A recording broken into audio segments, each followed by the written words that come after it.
Penguin Random House Audio presents The Love Everybody Wants.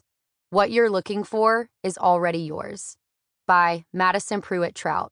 Forward written and read by Audrey Roloff. This is the author, Madison Prewett Troutt. Note to listener, this audiobook includes a downloadable PDF which contains QR codes for easy access to the bonus materials referenced throughout the book.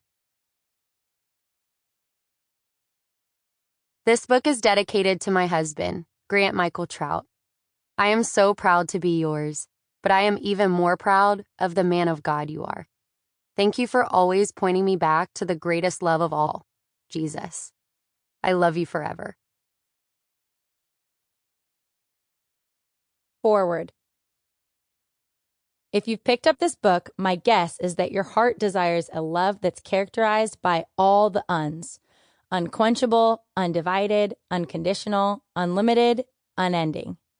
It's in our human nature to long for a love like this, but it's not in our human nature to live like we already have it.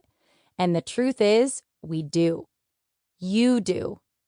You are already loved by God more than you could ever possibly imagine, and there is nothing you can do to make him love you any more or less than he does right now. Even if you never love him back, he will keep loving and pursuing you. There really is no greater love than this. Imagine you're in a dating relationship where you are so in love with your boyfriend and you're pursuing, encouraging, and desiring to love, serve, and respect him, but he never shows you any love in return. You'd probably dump him. And I'd hope that you would. Love runs weary when unreciprocated, but not God's love. He loves you better than any human ever could, with all the uns, even if it's never reciprocated.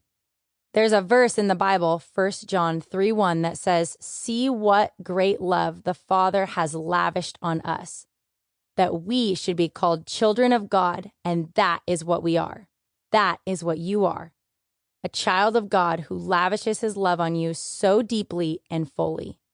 So you want that kind of deep, real, lasting, intimate, faithful, trustworthy, forever kind of love? As Maddie so beautifully portrays in these pages, what you are looking for is already yours.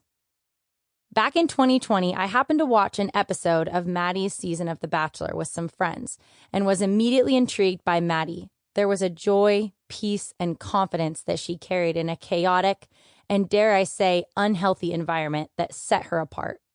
While all the girls seemed to be searching for love, it was evident that Maddie lived loved. I could sense her love for God before she verbally expressed it because I share that same love. And when you know that love, God's love, you can't help but see it in other people. As Maddie's bachelor relationship was publicly displayed on TV, I felt a nudge to reach out to her because I had also dated a boy in front of millions of viewers. For context, my husband grew up on reality television, so our dating relationship, our wedding day, and even the early years of our marriage were on public display to be both praised and ridiculed. The unconventional position I found myself in came with its own set of struggles that were unrelatable to my friends, which left me feeling isolated. My heart felt for Maddie as I remembered that season of my life, so I reached out to her on social media and asked for her address, hoping to mail her a little encouragement. Thankfully, she responded, so I sent her a little package of goodies. A week or so later, I got a message from Maddie saying that she was truly blessed to receive the goodies. Since then, it's been a joy to grow in friendship with Maddie and to cheer her on as she boldly and gracefully shares truth to a generation so consumed by lies, something she does so beautifully in the pages that follow. If you've picked up this book in hopes of figuring out how to find the perfect spouse, this is not it. And might I boldly add, there is no such book.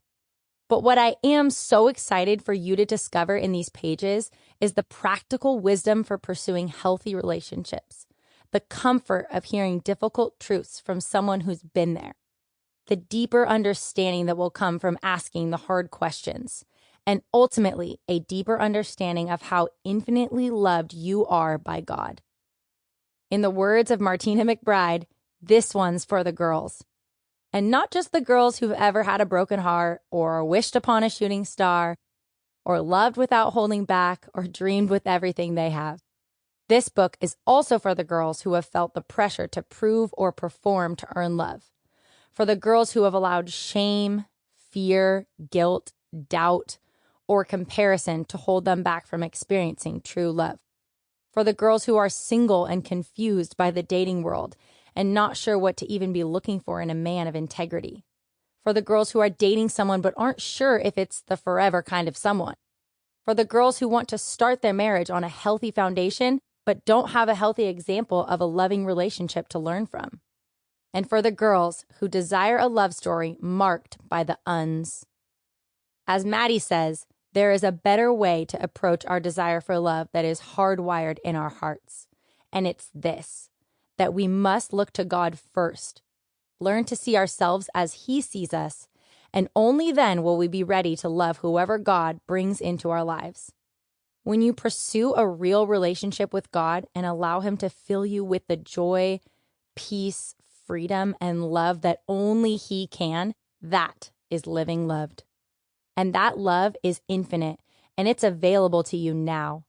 As you read this book, I hope you see just how real, healing, transforming, and beautiful that love is, and that you not only see it, but also experience it.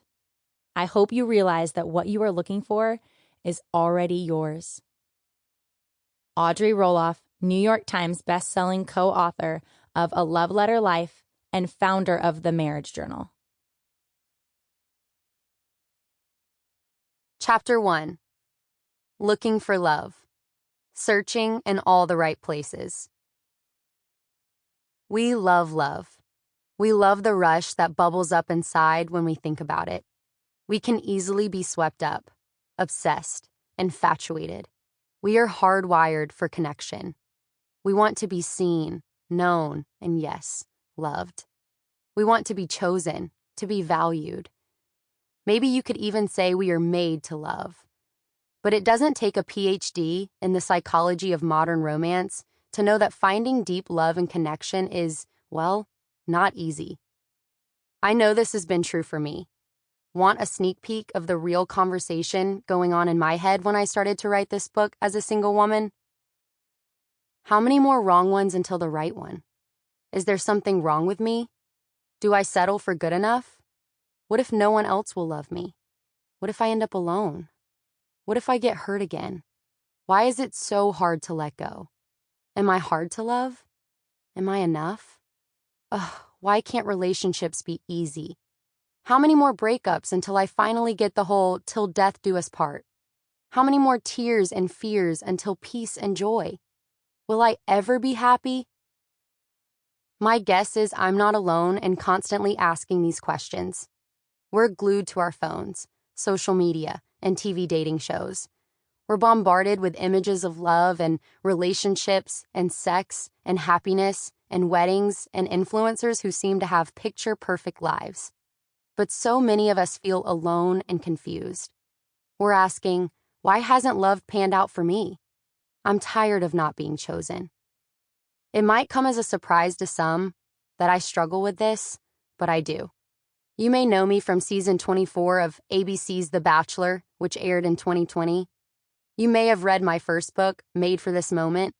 Or maybe you have no idea who I am, but you're desperately hoping to hear something refreshing and helpful on the topic of love. Something that goes beyond, don't have sex until you're married, and wait on God's timing.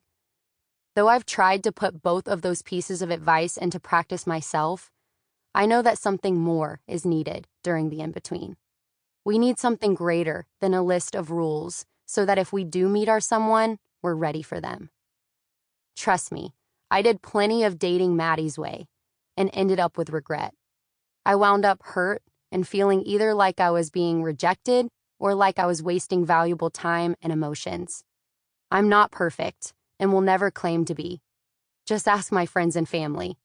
But I have suffered to the point that I was willing to do something different in order to find peace and joy. I stopped searching for love and instead started at the foundation of love itself, by learning to bring my longings to God and to accept and love myself first. By the way, I think it's worth mentioning that loving your Sample complete. Ready to continue?